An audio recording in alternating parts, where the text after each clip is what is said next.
बांग्लादेश में आखिरकार चल क्या रहा है और अब वहां पर क्या होने वाला है, इसके बारे में जानेंगे इस वीडियो में। हेलो, मैं हूं स्वर्ण और आप देख रहे हैं स्विच।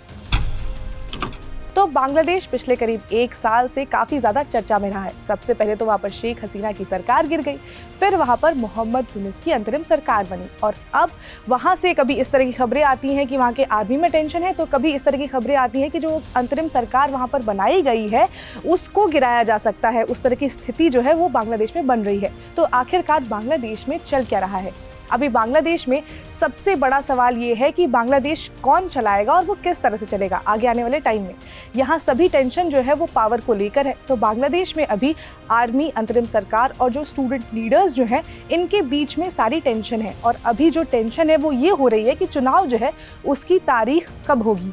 बांग्लादेश नेशनलिस्ट पार्टी और जो स्टूडेंट लीडर्स हैं वो कह रहे हैं कि 2025 में ही चुनाव हो जाने चाहिए। वहीं अंतरिम सरकार जो है वो चुनाव की तारीखों को लेकर जो है वो अड़ी हुई है। वो कह रहे हैं कि अभी चुनाव नहीं होंगे। तो अभी बांग्लादेश में चल क्या रहा है उसे एक एक करके समझते हैं। तभी हाल ही में बांग्लादेश नेशनलिस्ट पार्टी BNP के जनरल सेक्रेटरी मिर्जा फखरुल इस्लाम आलमगीर ने एक बयान दिया जिसने पूरे देश की राजनीति में हलचल मचा दी है। आलमगीर का कहना है कि बांग्लादेश की ऐतिहासिक धरोहर, खास करके 1971 की जो लिबरेशन वॉर है उससे जुड़े जो इतिहास है उसको मिटाने की कोशिश की जा रही है। उनके मुताबिक कुछ लोग और पार्टीज ये कोशिश कर रहे हैं कि 1971 की लिबरेशन वॉर को पूरी तरह से भुला दिया जाए। 1971 में बांग्लादेश ने पाकिस्तान से स्वतंत्रता प्राप्त की थी और इसमें शेख मुजफ्फर रहमान की अहम भूमिका रही थी। अब आलमगीर का कहना यह है कि कुछ लोग उस समय के इतिहास को बदलने की कोशिश कर रहे हैं और ये काफी ज्यादा खतरनाक हो सकता है।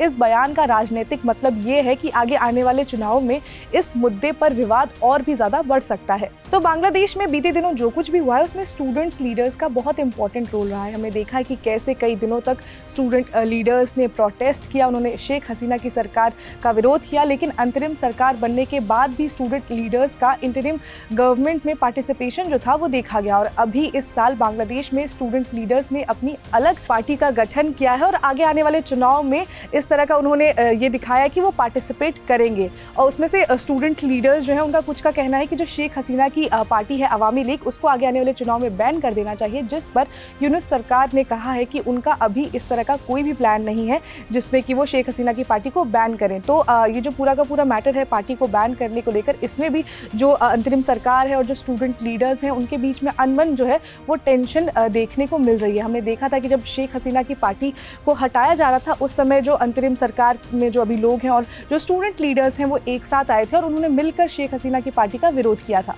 वहीं दूसरी तरफ शेख हसीना की जो पार्टी है अब वो धीरे धीरे बांग्लादेश में एक्टिव हो रही है। हालांकि ये इतना आसान नहीं होने वाला है उस पार्टी के लिए, लेकिन पार्टी ये क्लेम कर रही है कि जल्द ही शेख हसीना की बांग्लादेश में वापसी हो जाएगी और इन सब के बीच में जो रेडिकल एलिमेंट्स हैं वो बांग्लादेश को नुकसान पहुंचा रहे हैं लगातार। शेख मुजफ्फर रहमान जो फादर ऑफ नेशन जाने जाते हैं बांग्लादेश के, कुछ दिनों पहले ही उनके रेसिडेंस और मेमोरियल को रेडिकल्स द्वारा वैंडलाइज कर दिया गया था। तो अभी पार्टियों के बीच में जो कलेश हो रहा है उसकी वजह से बांग्लादेश में एंटी सोशल एक्टिविटीज़ जो है वो काफ़ी ज़्यादा बढ़ गई हैं, जो कि जो ये रेडिकल लोग हैं वो अलग अलग जगह पे वैंडलाइज कर रहे हैं, अलग अलग जगहों को वैंडलाइज कर रहे हैं। इसके अलावा जो आर्मी है, बांग्लादेश आर्मी के बीच में भी काफ़ी ज़्यादा टेंशन चल रही है।